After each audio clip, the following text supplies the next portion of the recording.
Questa è stata, direi, una sorpresa, una felice sorpresa.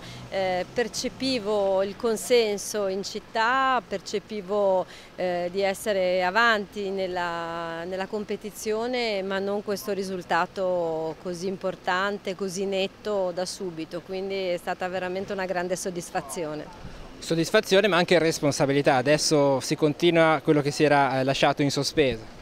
Sicuramente credo che i cittadini abbiano anche percepito questa parola, proprio il senso di responsabilità con cui abbiamo cercato di condurre per 5 anni l'azione amministrativa e che metteremo totalmente nell'azione amministrativa dei prossimi 5 anni, portando avanti alcuni percorsi avviati e con il programma che abbiamo sottoposto ai cittadini e per cui ci hanno di nuovo dato il consenso. Quale sarà il primo o i primi punti che arriveranno in Consiglio?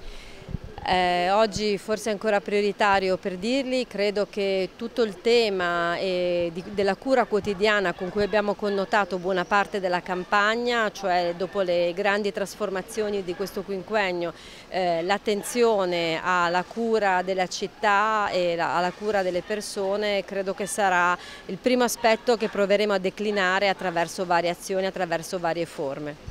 Ha già sentito gli avversari, ha ricevuto i complimenti? Ho ricevuto la telefonata di Giampaolo Benedetti che mi ha fatto piacere, si è complimentato e ha, diciamo, preannunciato un'opposizione costruttiva che credo sia il modo migliore per governare e fare l'opposizione di una città.